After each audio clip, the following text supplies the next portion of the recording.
Good morning students. तो देखो आज 11th क्लास का एक और टॉपिक हम पढ़ेंगे। It is Heisenberg's uncertainty principle. This was given by Werner Heisenberg in 1927। देखिए पहले स्टेटमेंट देखते हैं इसकी। It is impossible to determine the exact position and momentum of a moving microscopic body simultaneously with absolute accuracy or certainty।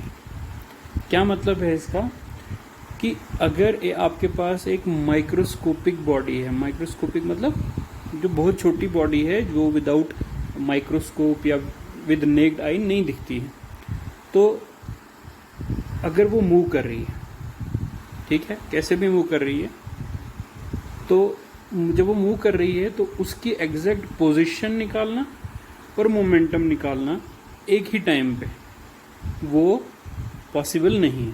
This is Heisenberg uncertainty principle. It is impossible to determine exact position and momentum of a moving microscopic body simultaneously with absolute accuracy और certainty. मतलब देखो, किसी particle को study करना है तो इसकी दो चीज़ें, एक तो इसकी पोजीशन, ये कहाँ पे, और दूसरा जब ये मूव कर रहा है तो इसकी वेलोसिटी और मोमेंटम वगैरह। तो ये दो चीज़ें, तो ये दोनों जो है एक सेम टाइम पे हम डिटेक्ट नहीं कर सकते। अगर आप पोजीशन डिटेक्ट करोगे मोमेंटम नहीं कर सकते, अगर मोमेंटम करोगे तो पोजीशन नहीं कर सकते। तो दिस इज अनसर्टेनिटी प्रिंसिपल। देखो जैसे कोई, अगर ये सिर्फ माइक्रोस्कोपिक बॉडीज के लिए, जैसे पीछे आपने पढ़ा था डी ब्रॉगली इक्वेशन, वो बोथ मैक्रोस्कोपिक और माइक्रोस्कोपिक दोनों के लिए अप्लाई हो रही थी, मगर ये हेजनबर्ग सिर्फ किसके लिए है, माइक्रोस्कोपिक बॉडीज के लिए।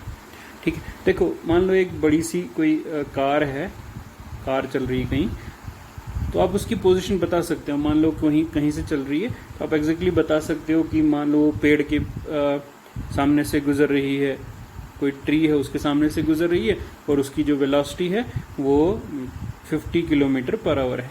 अब इसकी आप निकाल सकते हो, पोजीशन भी निकाल सकते हो और वेलोसिटी, उस वेलोसिटी से ही मोमेंटम निकलेगा, मोमेंटम भी निकाल सकते हो। बट यही चीज़ किसी माइक्रोस्कोपिक बॉडी के लिए पॉसिबल नहीं है। मान लो एक इलेक्ट्रॉन अगर मूव कर रहा है तो उसकी पोजीशन और मोमेंटम आप दोनों नहीं निकाल सकते सेम टाइम। इसी को आप मैथमेटिकली कैसे देखेंगे, mathematically delta x multiplied by delta p is greater than or equal to h upon 4 pi, ये इसकी रिलेशन।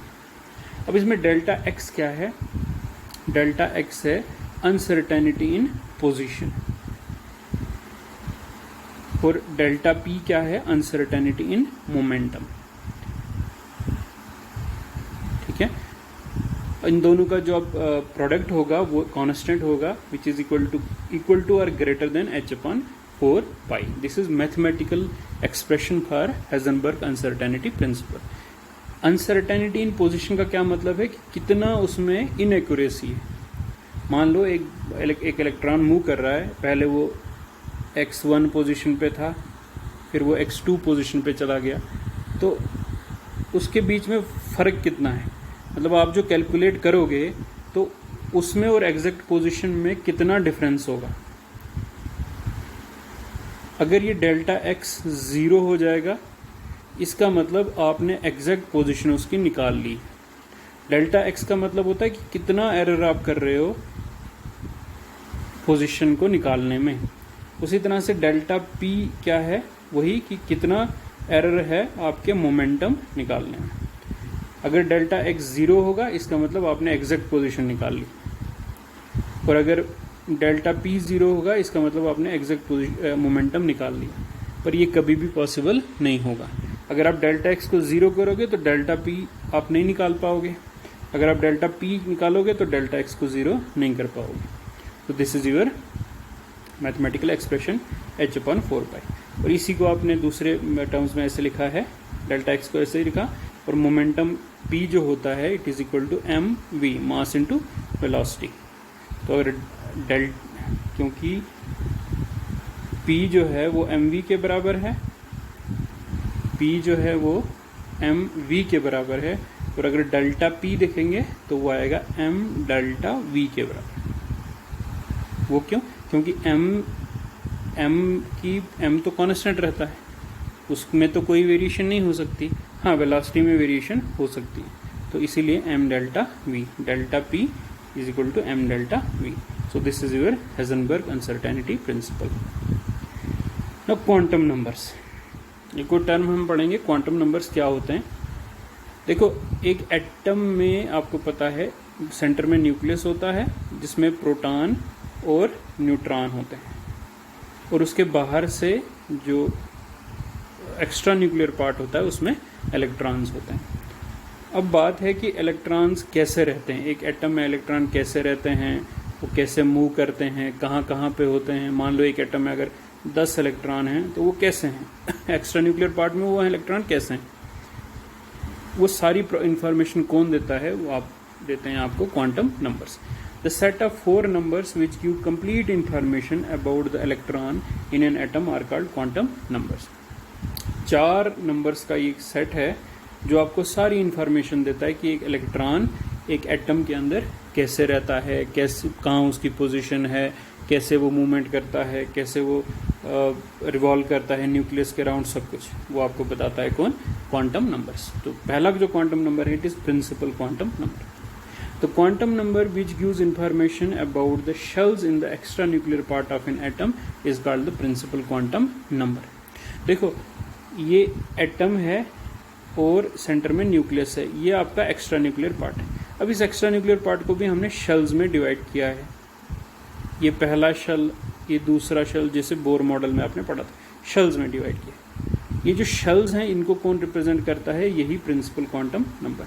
अगर n होगा 1, ये आपका k शेल है, ये आपका l शेल है, ये आपका m शेल है, ये रीजन्स है, स्पेस, ठीक है। तो this is your principle quantum number. n से शुरू होता है, यहाँ पे n1, यहाँ पे n2, यहाँ पे n3।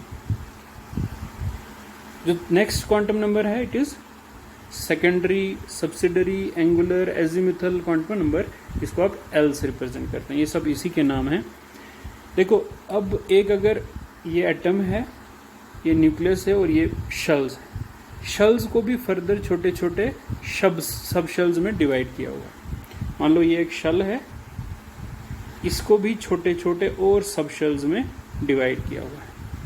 तो उन सब शेल्स के बारे में कौन बताता है? वो आपको बताता है ये सेकंड वाला क्वांटम नंबर, जिसको आप सेकेंडरी क्वांटम नंबर बोलते हैं।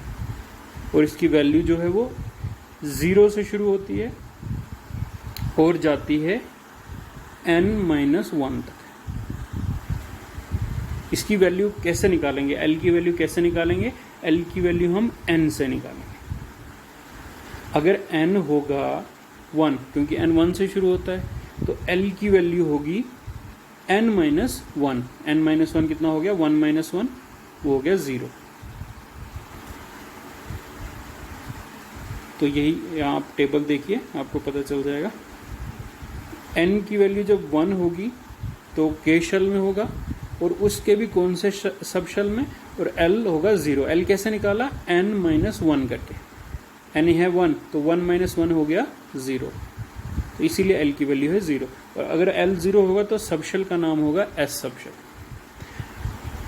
n अगर 2 होगा तो शेल होगा L। अब L शेल में 2 सब शेल्स होंगे, क्योंकि L की वैल्यू होती है 0 और n-1 तक। अब यहाँ पे n है 2, तो 0 तो है ही, और n अगर 2 है तो 2 - 1 कितना हो गया? 1। तो 2 वैल्यूज हैं इसकी, 0 और 1।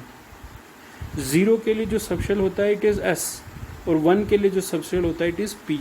इसीलिए दूसरे शेल में 2 सबशेल हैं, 0 और 1, S और P सबशेल।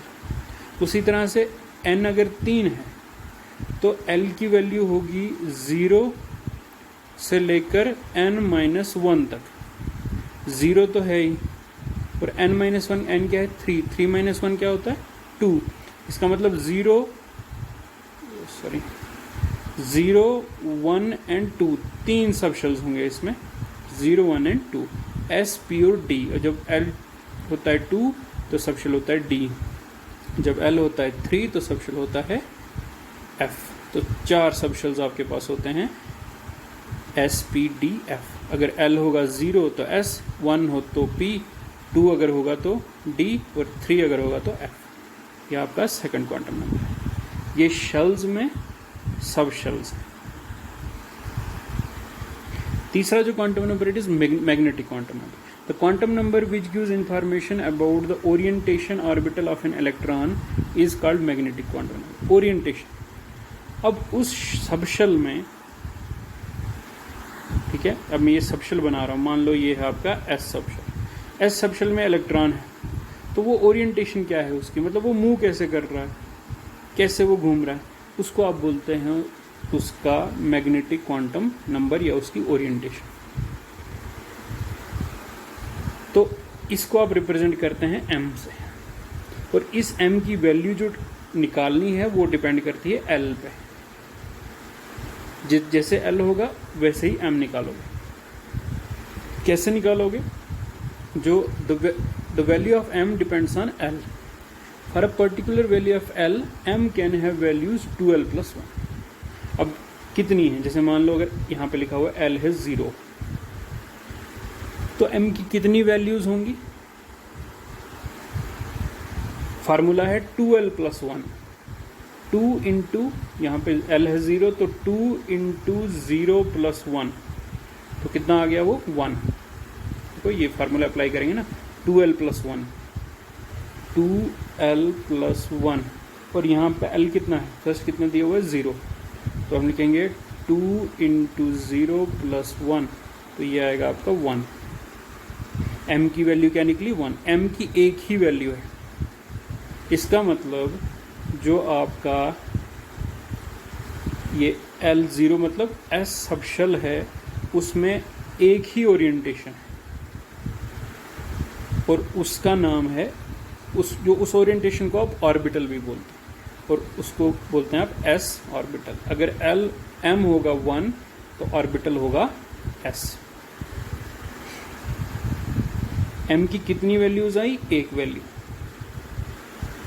और वो वैल्यू है क्या? वो वैल्यू है 0।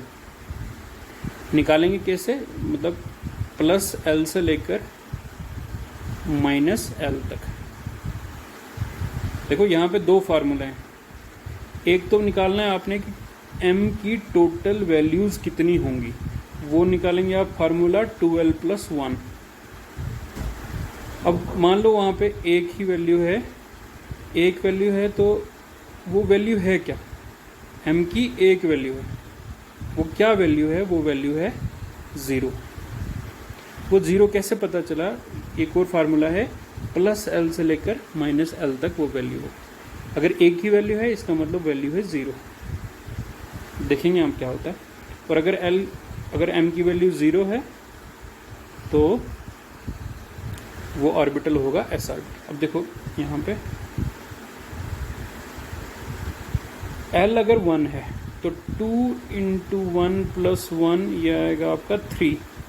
m की वैल्यू है 3। m की 3 वैल्यूज़ हैं, वो 3 वैल्यूज़ कौन सी हैं? वो 3 वैल्यूज़ हैं +1, 0 और -1। ठीक है, 3 वैल्यूज़ हैं, वो वैल्यूज़ कौन सी हैं? +1, क्योंकि L1 है ना, +1, 0 और -1। और वो अगर 3 होते हैं तो 3 ऑर्बिटल, उनको p ऑर्बिटल बोलते हैं। उसी तरह से अगर L की वैल्यू 2 है तो ये आएगा आपके पास 5 ऑर्बिटल्स हैं इसके, 5 वैल्यूज़। वो 5 वैल्यूज़ कौन सी हैं? +2, +1, 0, -1, -2। तो ऑर्बिटल कौन सा? d orbital.